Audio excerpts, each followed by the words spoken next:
బాబాయ్ నమస్తే, ఏం చేస్తుంటారు మీరు? నేను హోటల్ పని చేస్తాను సార్. హోటల్ పని. హోటల్ పని అయితే మీకు అసలు అన్న క్యాంటీన్ల గురించి పూర్తిగా ఈ భోజనాల గురించి బాగా తెలిసి ఉండాలి. ఏంది ఎలా ఉంది మరి మీకు? బ్రహ్మాండం ఉంది, బాగానే ఉంది సార్. నేను వంటలకు వెళ్తాను, ఖాళీగా ఉన్నప్పుడు ఇటు వస్తాను. ఏటగ్రవరమే నాది కూడా. నాది మిర్చి అడ్డు కూడా ఒక కిచిడి బండి హై. దేవుడి దయ వల్ల అన్నం భోజనం బాగానే ఉంది. టిఫిన్ సెక్షన్ కానీ ఏదన్నా కానీ పర్లేదు. 5 రూపాయలకి ఏం రాదు సార్.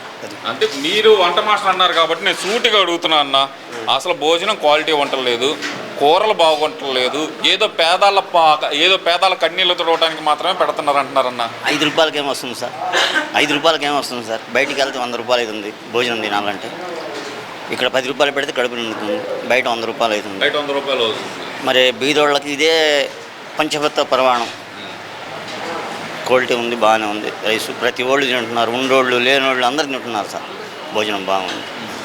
మరి దీన్ని వెనకమాల పెద్ద కుట్రలు అయితే జరుగుతున్నాయి అనిపిస్తుంది అన్న. దీన్ని ఎలాగైనా ఆపించాలనే ప్రయత్నం అయితే చేస్తున్నారు. ఎలా చూడాలంటే అయ్యే పని కాదండి అది. వాళ్ళు అన్ని కుట్రలు చేసినా కూడా అన్నా క్యాంటీన్ ఆగదు సార్. వాళ్ళ వల్ల కాదు. ఇంకా ఈ అసలు ఆపాల్సిందే, పేదలకు సంపాదించుకోవడం నేర్పాలి కానీ కూర్చోబెట్టి అన్నం పెట్టేది ఏంది అంటున్నారు కదన్నా. మరి 200 రూపాయల మందు తాగుతున్నారు కదండి. ఏది జగన్ పెట్టిన మందు, అది సోమరితనం కదా. అంటే మనం సంపాదించి డబ్బులు మొత్తం జగన్కి ఇవ్వాలి. 500 సంపాదించి 300 అక్కడ ఇచ్చి ఇంటికాడ 100 రూపాయలు ఇస్తే ఇచ్చాడు, లేక లేదు. చికెన్ పొగడి తింటాడు, 100 రూపాయలు అయిపోతాయి. 300 మందు తాగుతున్నాడు, ఇంకేం ఇంటికి ఏం తీసుకెళ్తాడండి? ఇప్పుడు కల్తీ మంది ఇచ్చి జనానికి మోసం చేశారు కదండి, మరి అది తప్పు కదండి. ఇదిగా సార్, ఇప్పుడు 5 సంవత్సరాలు జగన్ కల్తీ మంది ఇచ్చి జనాన్ని మోసం చేశాడు కదా. కొంతమంది చచ్చిపోయారు, కొంతమంది కిడ్నీలు చెడిపోయినాయి, కొంతమంది చాలా ఇబ్బంది పడ్డారు. అది తప్పు కదా సార్. అది అన్నం పెడితే తప్పండి. ఇప్పుడు వచ్చినా 7 రూపాయలు వస్తున్నాయి, 700 మంది తాగుతున్నాడు, 300 ఇంటికి తీసుకెళ్తున్నాడు, కింద పడుతున్నాడు, పైన పడుతున్నాడు. భార్య బిడ్డలు కూడా పెంచుతున్నాడు లేదు తెలియదు. అంటే ఇక్కడ నేను పేదల కోసం పుట్టాను, పేదల కోసం పెరిగాను, పేదల కోసం డబ్బులు వేసాను నేను అంటున్నా జగన్మోహన్ రెడ్డి. అదే పేదల కోసం కరోనా టైంలో అయినా సరే. కరోనా టైం కదా సార్, ఉన్నోళ్ళకి వాళ్ళ పార్టీ వాళ్ళకి వేసాడు. అది జగన్ పార్టీ సంబంధించిన వాళ్ళకి ఎమ్మెల్యేలు చెప్పిన పేర్ల మీద వేసాడు సార్. ఏమీ లేదు, దానికి మించింది ఏమీ లేదు. అదే నేను ఇంత మటుకు ఏమి ఎరగను సార్. కనీసం 45 సంవత్సరాలు వచ్చినా కూడా మా వాళ్ళకి కూడా కనీసం ఇవ్వలేదు సార్. రాశారు కానీ ఇవ్వాల. అది మరి ఏందన్నా, నేను 2,71,000 కోట్లు పనిచేసాను అంటున్నాడుగా. మరి పనిచేసాడంటే మరి సగం నూకుతారు, సగం పంచుతారు సార్.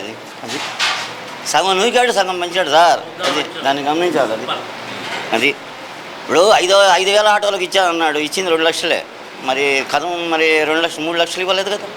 అది దోపిడే కదా. ఈ ఎమ్మెల్యేలు మొత్తం దోపిడితనమే కదా. ఎమ్మెల్యే తిరిగి కూడా ఒకసారి చూడాలి మధ్యాలగిరి గెలిచిన తర్వాత మా ఏటగ్రవరం. ఏమంటారు మరి? అసలు ఆయన సంగతి తీసేయండి. మళ్ళీ ఇది అన్న, నేను పదే అడుగుతున్నాను, అందరు నన్ను తిట్టినా పర్లేదు కానీ ఈ భోజనాన్ని ఒక ముష్టితో పోలుస్తున్నాడు అన్న అంబటి రాంబాబు, మాజీ మంత్రి. ఇది ఒక పంచపత్ర బీదోళ్ళకి పెట్టాను సార్. దీనికంటే క్వాలిటీ ఇంకా ఎవరు ఇవ్వలేరు. మరి అతని ప్రభుత్వంలో వాళ్ళ నాన్న పేరు పెట్టి పెట్టచ్చు కదా, వైశ్వరాశుడి పేరు పెట్టి పెట్టచ్చు కదా. అసలు ఎందుకు పెట్టలేదు? ఇవన్నీ దుర్మార్గం పని సార్.